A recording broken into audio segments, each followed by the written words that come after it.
First, on point tonight, it's happening. Democrats worried about the midterms are balking at President Biden's backing and refusing to repeat the party line. With the American Rescue Plan and other actions, we started to grow the economy from the bottom up and the middle out. As a result of these and other economic recovery plans, we recovered faster than projected. A record 6.7 million jobs created last year, the most in the first year of any president in American history, and the fastest economic growth in any year in nearly 4 decades. That's what this is about. Everybody doing better. Everybody is doing better. That was President Biden yesterday at the White House. You will likely hear the same thing from him tomorrow in Ohio. But new polling shows that Americans, by large majorities, don't believe they're doing better. 66% of Americans disapprove of Biden's handling of the economy. More than 3/4 of Americans say the economy is poor. Inflation makes people feel poor. And no matter what the president says or how good tomorrow's job numbers are, what a president says can't change how the American people feel. Mr. Biden will be in Ohio tomorrow, home of the most competitive Senate race come November. And the Democratic candidate dodges when asked if he wants the president of his own party to campaign with him. We'll make that decision as the campaign continues. I want to be the face of this campaign, and I don't want any distractions.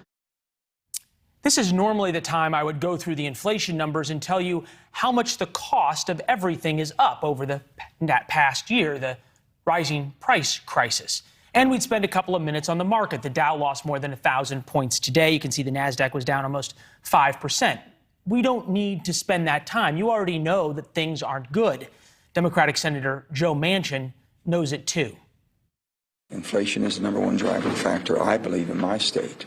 Right now, it's hurting everybody, not just at the pump, but at the grocery store, at the drugstore, at the pharmaceutical. Everything they do is driven by inflation. They're seeing it everywhere. So I hope people take that serious. There's so many other serious issues. Inflation, getting our financial house in order is the most important thing we can do for this economy. To quote James Carville back in 1992, the man who won Bill Clinton the White House, it's the economy, stupid. Yet at the White House, the fight of the policy purists, the purists are winning. Because the only way to justify more progressive policies is to keep up this charade.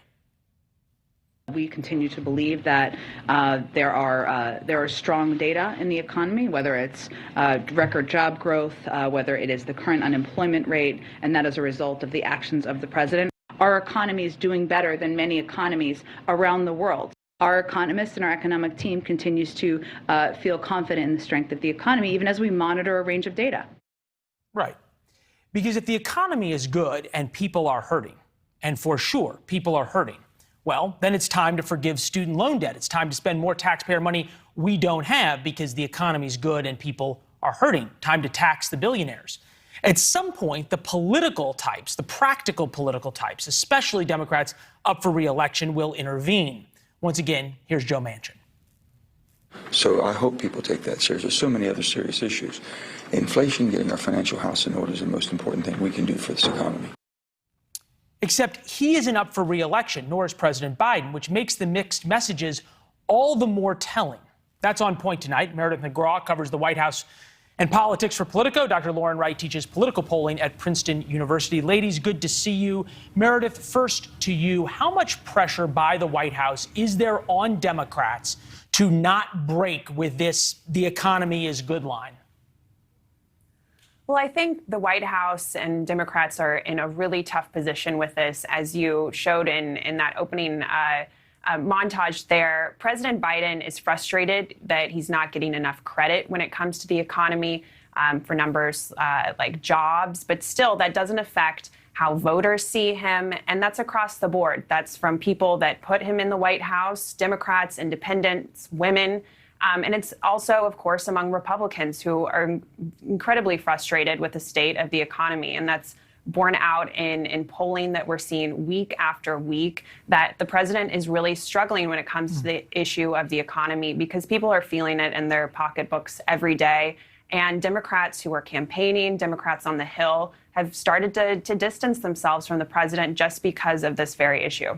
Yeah, no, the economy is everything. After that, you can deal with the rest of the issues. Lauren, today's U.S. economy, CNN poll, 77% of Americans say it's poor. Only 23% of Americans say the economy is good. This is, have Biden's policies helped? 19%, 55% say hurt, 26% haven't changed. To Meredith's point, is it possible for Democrats to distance themselves from their own president's policies?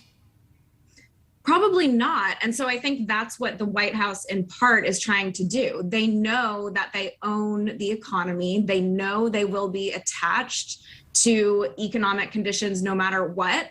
And so at this very late stage, admittedly, they're trying to change the narrative so that they're emphasizing what they believe to be very positive aspects of the economy and de-emphasize inflation. The problem with that is that it does not match up with how people feel. But I think the strategy is probably, if people are going to talk about this and attach it to us anyway, let's do it. Let's talk about the economy and underline the good parts. But, you know, there's another recent poll that shows about half of independents are angry or upset about inflation. It's more than that among Republicans. It's about a third of Democrats. And so in addition to these polls that we're seeing where people say it's their top issue or people don't like the way things are going, there's also polls that suggest that people are quite passionate about this issue. All right. So, Meredith, what is the White House's plan? Because you can't tame inflation in 6 months. It just economically doesn't work. Telling people that they're not feeling what they're feeling doesn't work. Telling them that I've actually helped you doesn't work. What happened to Scranton Joe, the guy who understood the working class American and how they felt? How is that not coming through in the White House messaging? Well, that's a good question. My colleague Jonathan Lemire and I actually just came out with a story about President Biden and some of his own political ambitions and potentially running for the White House in 2024. And I was struck by some of the reporting that we had from our piece about just how determined President Biden is to run for president again if President Trump is on the ballot. It's created this kind of staring contest between the two about who might announce first, but it's also frozen the field. I think for President Biden, as he's looking at his future and as he's looking at the White House, it's sort of put the party in a bit of a pickle, especially in terms of 2024 aspirations. And it's interesting. Historically, you made this great point that the president seems frustrated that he's not getting enough credit. Is there a divide in the White House or an argument between the president and others, maybe Kamala Harris, about changing the policies and thus the American people might change how they feel rather than just telling the American people they're wrong?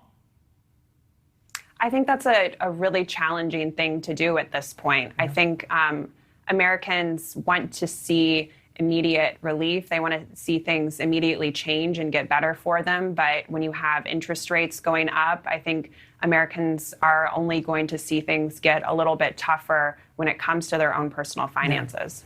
And the White House conceivably knows that, too. They've been talking about it. Lauren, we know the president's going to be in Ohio tomorrow. You now have this setup between J.D. Vance, the Republican who set himself up as this populist Republican. He's reinvented himself a few times from hillbilly elegy days. Then you've got Tim Ryan, the Democrat, who ordinarily you would have said was a Biden-type Democrat. He was a centrist Democrat. He's bucked the trend of Nancy Pelosi. He's challenged her for Speaker and the like. Yet he won't even associate himself with President Biden and say, I'm going to campaign with him. Does that say that the moderate Democrats have fully abandoned the president and realized how toxic he is?